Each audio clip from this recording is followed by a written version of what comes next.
তো নবীজি সালাম ফিরার পরে জিকির করার পর বলছেন, ও সাহাবায়ে কেরাম, তোমরা আজকে কেউ স্বপ্ন দেখেছো কি আজকে রাত্রে? যদি দেখতেন বলতেন হ্যাঁ দেখেছি। বলো। তিনি ব্যাখ্যা করে দিতেন, তাবির করে দিতেন, বিশ্লেষণ করে দিতেন, তাৎপর্য বলে দিতেন।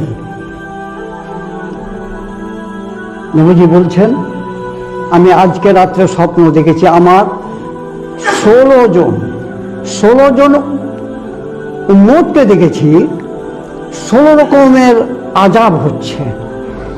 তার মানে আমি আজকে একটা বলবো,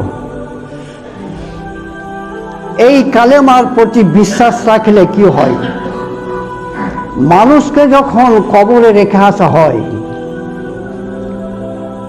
এই কালেমা নবীজি বলছেন যে লা ইলাহা পড়লে কি হয়, কবরে হাসরে মৃত্যুর সময়, কবরে হাসরে মৃত্যুর সময় তার কোনো ডর নাই, তার কোনো ভয় নাই, তার কোনো চিন্তা নেই, দাঁড়সে দাঁড়িয়ে থাকবে।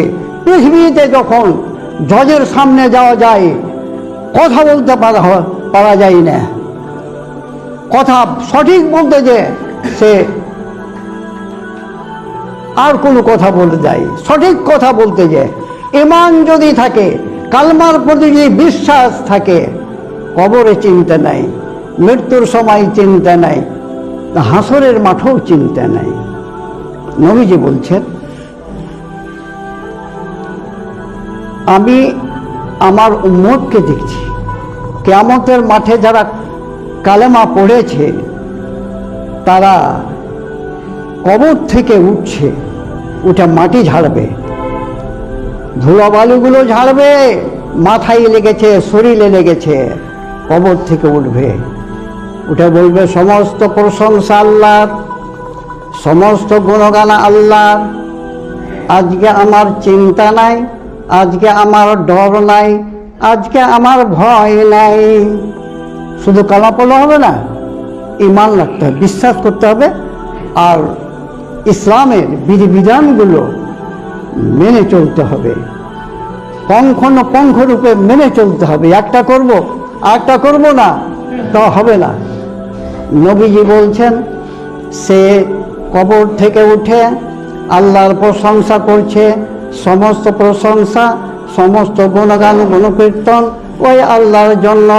আজকে আমার কোনো চিন্তা নাই, আমার কোনো ডর নাই, আমার কোনো ভয় নাই, কোনো চিন্তা নাই। বিশ্বনবী আর বলেন, উত্তম জিকির হলো লা ইলাহা ইল্লাল্লাহ। কি? লা ইলাহা ইল্লাল্লাহ উত্তম জিকির। আর উত্তম দোয়া আলহামদুলিল্লাহ, আলহামদুলিল্লাহ। কেউ কিছু আলহামদুলিল্লাহ, আলহামদুলিল্লাহ।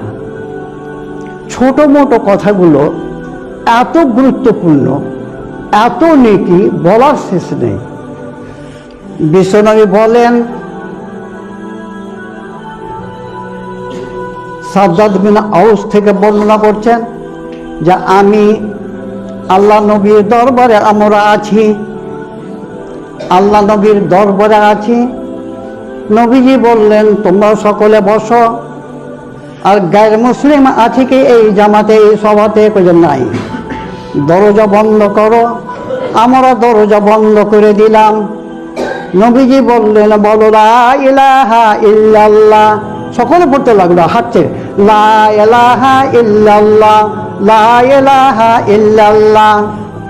আবার নবীজি বলছে, দাঁড়াও, আলহামদুলিল্লাহ। আল্লাহ পাককে বলছেন, আল্লাহ তুমি আমাকে সত্য নবী করে পাঠিয়েছ, আর আমার সঙ্গে ওয়াদা করেছ যে যারা লা ইলাহা পড়বে তারা জাহান্নামে যাবে না, তারা জান্নাতে যাবে। তোমার ওয়াদা কিন্তু ভঙ্গ হয় না, তোমার ওয়াদা কিন্তু ভঙ্গ হয় না। খুশির সংবাদ লাও, যেটি আছো এই লা ইলাহা ইল্লাল্লাহ পড়ার কারণে তোমরা জান্নাতবাসী হয়ে গেছ। নবীজি কেমন ফরবা, দরজা বন্ধ করে দাও, কোনো গায়ের মুসলিম নাই, তো কই না, দরজা বন্ধ করো, বলো লা ইলাহা ইল্লাল্লাহ, পড়তে যাও, পড়তে যাও, পড়তে যাও। এই কালেমার যে কত গুণ, এই কালেমার যে কত ফজিলত, কত গুণ বলা যাবে না। বিশ্বনবী বলেন, ও সাহাবায়ে কেরাম, আমি আজকে স্বপ্নে দেখলাম একজন লোক আমার উম্মত, সে কবরে আযাবের ফেরেশতা তাকে ঘিরে ফেলেছে, আযাব করতে যাবে, আযাব করতে যাবে, ঘিরে ফেলেছে। নমাজ এসে তাকে বাঁচিয়ে দিল। নমাজ, যেই নমাজের প্রতি আমাদের কোনো গুরুত্বই নেই।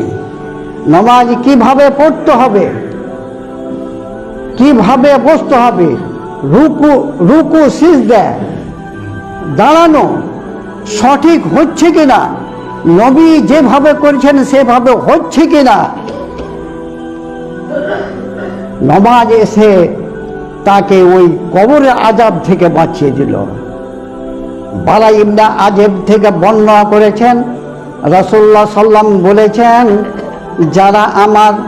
যারা এই কালেমার প্রতি বিশ্বাস রেখেছে এবং কালেমাকে ভালোবেসেছে এবং ইসলামের বিধিবিধানকে মেনে চলেছে, তারা কি হবে, কবরে যখন দুইজন ফেরেশতা যাবে, দুইজন ফেরেশতা যাবে কবরে, জিজ্ঞাসা করবে, মান রাব্বুকা।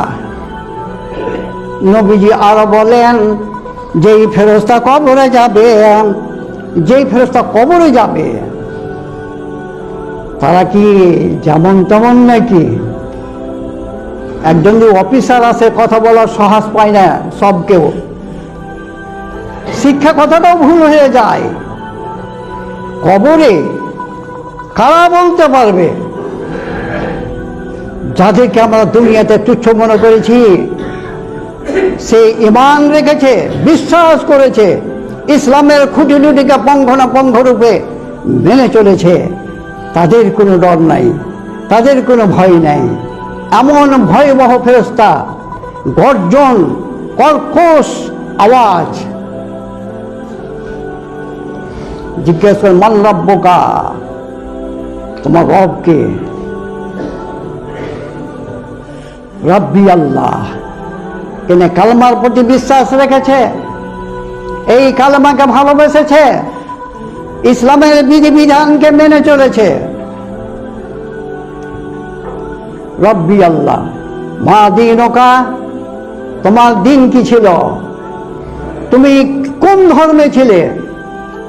তুমি ইহুদি, খ্রিস্টান, নাসারা, বৌদ্ধ, তুমি তোমার ধর্মের নাম কি? ইসলাম। তখন মা হাজার রাজুল, ওই ব্যক্তিকে চিনো? ওই ব্যক্তিকে আশহাদু আল্লা ইলাহা ইল্লাল্লাহু ওয়া আশহাদু আন্না মুহাম্মাদান আবদুহু ওয়া রাসূলুহু। ভয় তো নেই, ডর তো নেই, আল্লাহ বলবে তো, সে মেনে চলেছে। একজন মূর্খ হলেও সে বলতে পারবে।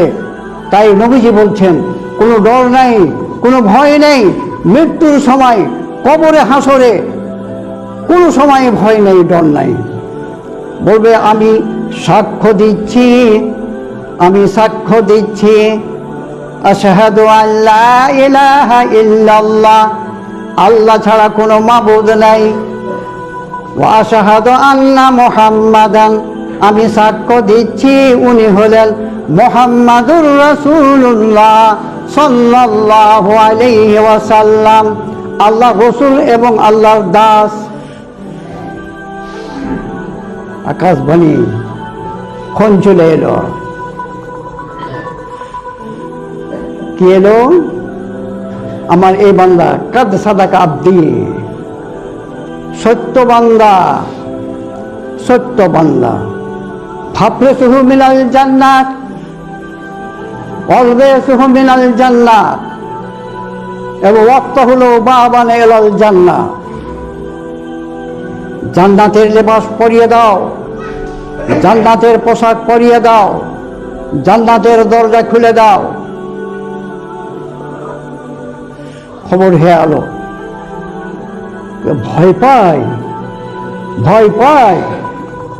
কালেমাকে মেনেছে, এক আল্লাহকে মেনেছে, তালি মারেনি, খৈনি খায়নি, সোয়ালের মাংস খায়নি, যেই বিধান মাথা নত করে মেনে নিয়েছে। কবরে কিসের ভয়, কিসের ডর? কোনো ভয় নেই, কোনো ডর নেই কবরে। হাসরের মাঠে যখন নবীরা পর্যন্ত ডাপসি ডাপসি করবে, আমরা তো সাধারণ তুচ্ছ, যাদের আগের পিছের কোনো চেনা, নাপসি নাপসি করবে। সেই দিন এই কালমার প্রতি যারা বিশ্বাস করেছে, এবং কালমা পড়তে হলে শরীয়তের ঈমান এবং ইসলামের বিধিবিধান যে তার উপর ফরজ হয়ে গেল, মেনে নেওয়াটা ফরজ হয়ে গেল, বাকরমও করেনি, নিজকে বড় মনে করেনি, তাদেরই কোনো ভয় নেই, তাদের কোনো ডর নেই, তাদের কোনো ভয় ডর নেই। নামাজ বাঁচিয়ে দিল তাকে, কবর থেকে বেঁচে গেল, কবরে বেঁচে গেল, তখন সে প্রত্যেকটাই জায়গায় পাস করে যাবে, সব জায়গায় পাস করে যাবে।